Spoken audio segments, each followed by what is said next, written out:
Em tempos de grandes dificuldades, em tempos de crise, em tempos de grandes desgraças que acontecem na humanidade, pessoas no mundo inteiro fazem o seguinte questionamento: por que Deus permite essas coisas? Esta pergunta nós podemos dividi-la em dois grupos de pessoas. O primeiro grupo de pessoas são pessoas de fé, pessoas que realmente creem na existência de Deus, pessoas que pela sua fé acreditam que Deus ele é todo poderoso, criador de todas as coisas, conhecedor do passado e do futuro também. E essas pessoas, por crerem na existência de Deus e acreditarem que Deus é todo poderoso e querendo Ele pode mudar a situação independente da qual ela seja, realmente existe dúvida nos vossos corações, por que Deus ele não intervém, por que Deus ele não muda a situação, sabendo essas pessoas que ele tem poder para isto. O segundo grupo de pessoas são pessoas que perderam a sua fé na existência de Deus, ou nunca tiveram fé na existência de Deus. E em um tom irônico e de afronta às pessoas que ainda têm a sua fé em Deus, eles fazem a mesma pergunta, ironizando no sentido de que se Deus realmente existisse, ele não deixaria essas coisas acontecerem. Ou muitas das vezes, até quando um evangélico, um cristão, se torna alvo de um acontecimento, como nós temos vistos aí vários evangélicos e crianças também que já morreram vítimas do coronavírus, essas pessoas então no sentido deles perguntarem se Deus existisse, Deus não deixaria que essas pessoas morressem. Essas pessoas se enganam de tal maneira achando que os evangélicos são diferentes.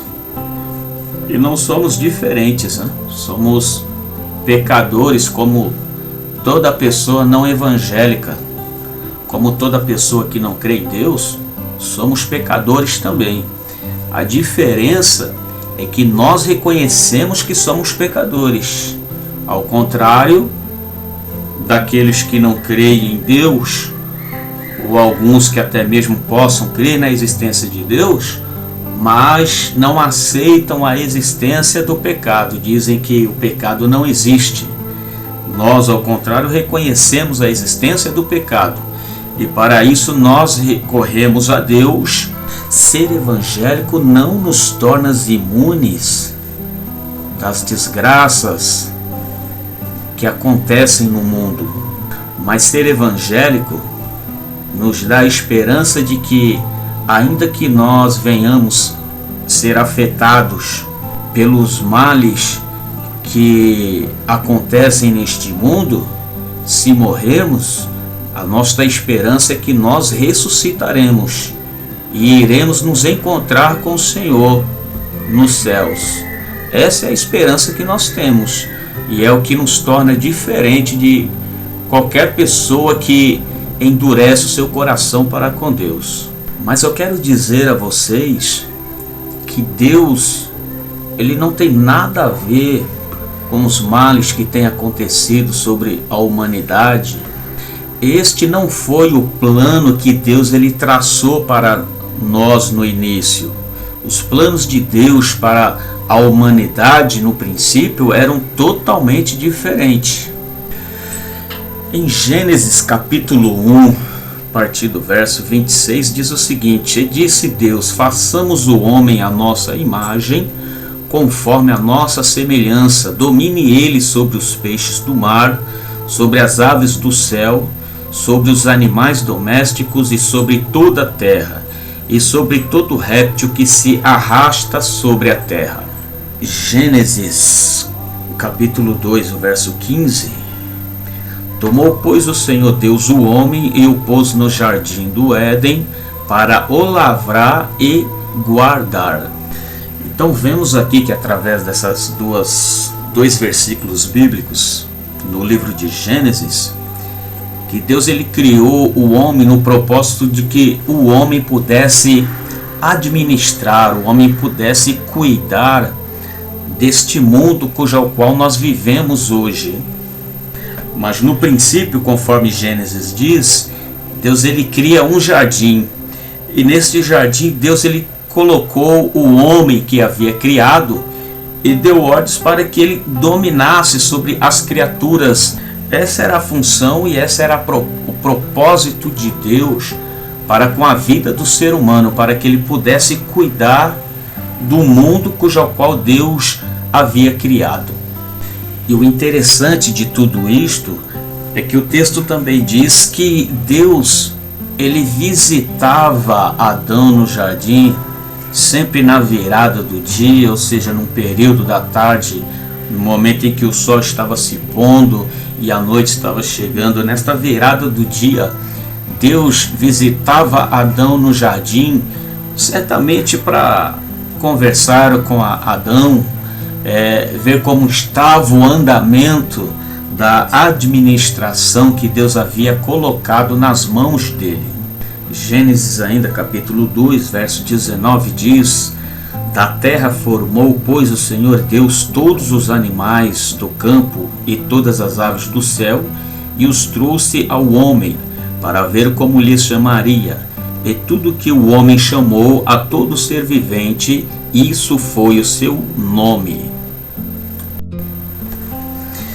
Então aqui nós vemos qual era o plano de Deus na vida da humanidade. Deus criou Adão, coloca ele no jardim, dá ordem a Adão para que ele cuidasse daquele jardim. No verso 19 do capítulo 2 que nós acabamos de ler, Deus trouxe todos os animais da criação e Adão deu o nome a estes animais. Nós vemos aqui uma parceria entre Deus e o homem. De tudo que Deus ele criou, Deus então ele dá a responsabilidade para que o homem ele pudesse cuidar e administrar de todas essas coisas. É o que nós fazemos hoje também nos nossos dias. Hoje nós fazemos o quê? Nós administramos este mundão que nós vivemos. Nós administramos a nossa casa, o nosso lar, a nossa família. Tudo está envolvido no cuidado do ser humano.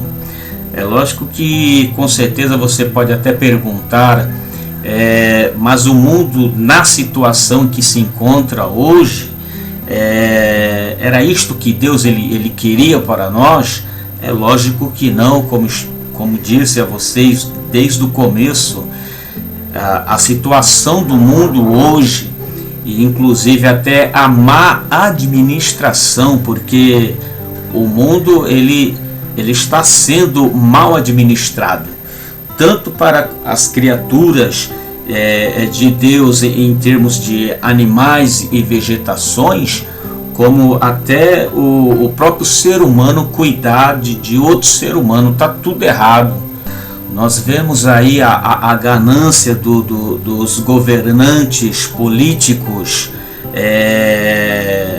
atrás de riqueza. Então eles não se importam com a condição da humanidade, das pessoas, daqueles que necessitam de uma saúde melhor, de um ensinamento melhor. Vários animais que já entraram em extinção, não existem mais.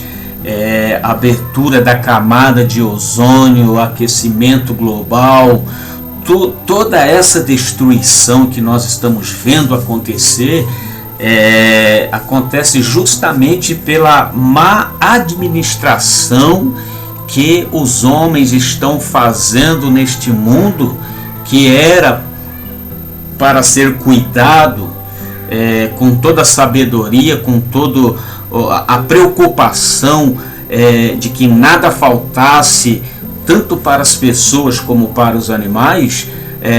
Nós presenciamos apenas ganância, guerras e destruições. E por que toda essa desgraça?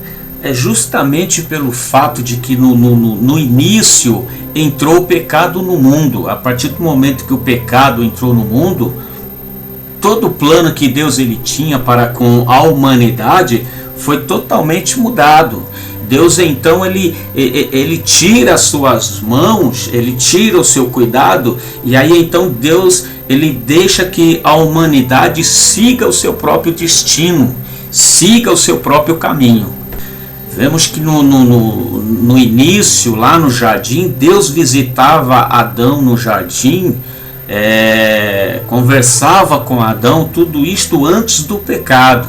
A partir do momento do pecado de Adão, a desobediência de Adão e Eva, então Deus ele deixou de visitar Adão no jardim, expulsa Adão e Eva do jardim, então a humanidade passa a seguir o seu próprio destino, sem a intervenção de Deus. Deus ele conhece o futuro da humanidade? Sim, conhece, porque um dos atributos de Deus é a onisciência, que está relacionada com a sua capacidade de saber o que vai acontecer futuramente. Então Deus ele sabe o que vai acontecer na humanidade daqui a 100 anos, daqui a 1000 anos.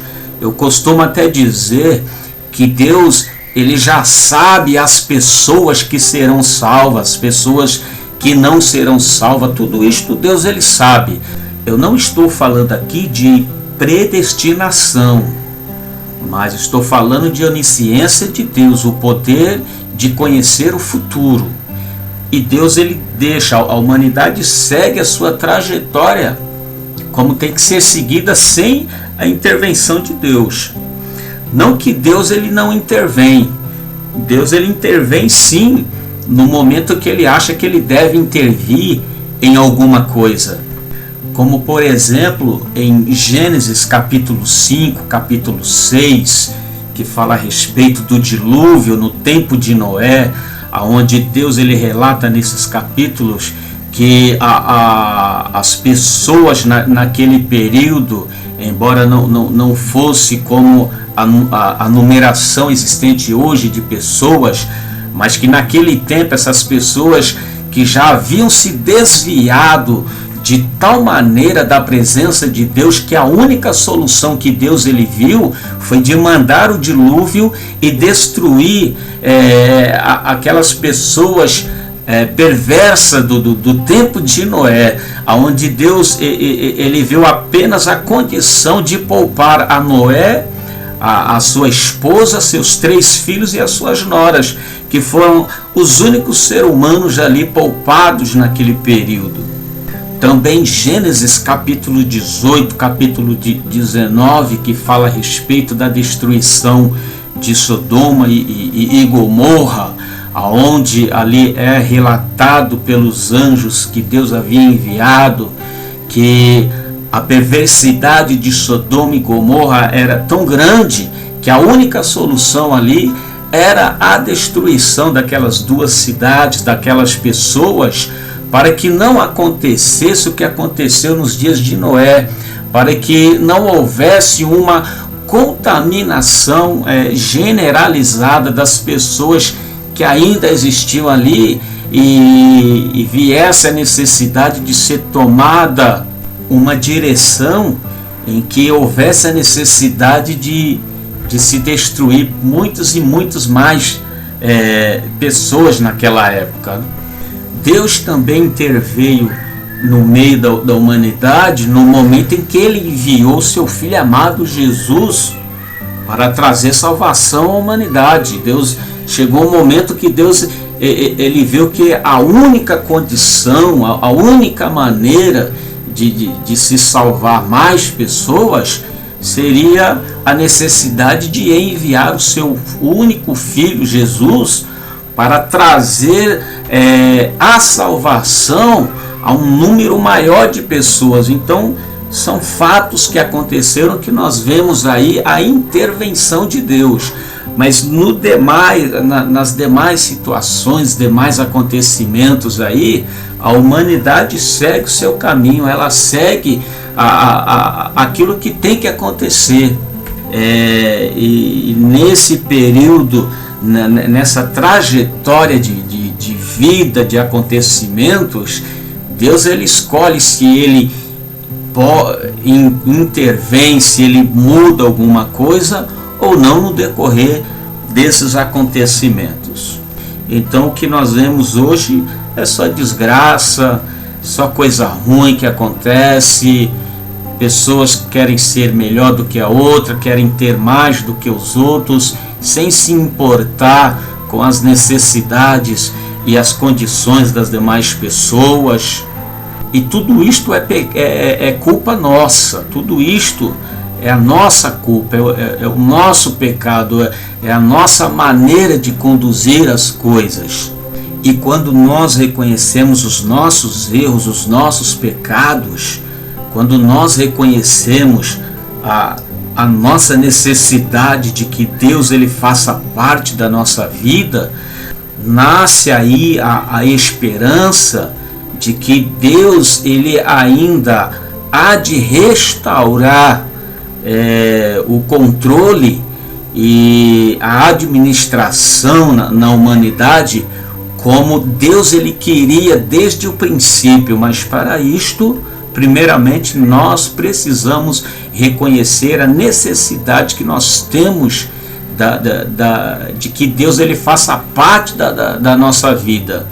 Não na esperança de ficarmos ricos financeiramente ou na esperança de estarmos imunes às coisas ruins que acontecem no mundo, mas na esperança de que, ainda que venhamos morrer e futuramente Deus nos ressuscitará e nos colocará em uma condição de vida aonde Deus, ele é que cuida, Deus é ele que administra, e não o homem pecador, mas Deus. E com certeza nós teremos aí uma condição de vida melhor, que foi a que Deus ele planejou para a humanidade desde o princípio. Deus ele sempre teve esta preocupação. Eu acho interessante uma passagem no livro de Lucas, no capítulo 13, no verso 34, palavras do próprio Senhor Jesus, onde ele diz: Jerusalém, Jerusalém, que mata os profetas e apedreja os que a ti são enviados.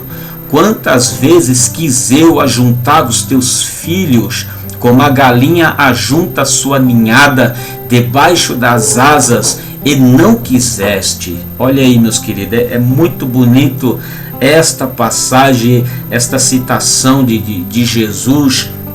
Acredito que aqueles que já tiveram criações de galinha, ou já observaram uma galinha quando tem a sua ninhada, não importa o tamanho do perigo, do adversário que venha ameaçar os seus filhotinhos, ela vem para cima, ela abre as asas, ela vem para bicar, ela vem para afrontar, para proteger os seus filhotinhos, sem se importar com o tamanho do perigo.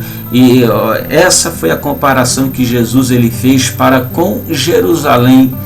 Então nós vemos aí que desde o princípio e até nos dias de Jesus e nos nossos dias hoje, esse sempre foi o desejo de Deus, proteger a humanidade. Então nós precisamos reconhecer que nós precisamos de Deus. Deus curando ou Deus não curando, Deus dando vida ou Deus dando morte, nós precisamos dele. Ele é a nossa única esperança. Então, meu querido, estejamos preparados, porque muito em breve Deus fará uma nova intervenção no caminho da humanidade, e nós sabemos aí que acontecerá o arrebatamento da igreja, e nós precisamos ter os nossos nomes escritos no livro da vida, para que nós possamos fazer parte destes que serão arrebatados, para estarmos junto com o Senhor. E que Deus abençoe a sua vida em nome de Jesus.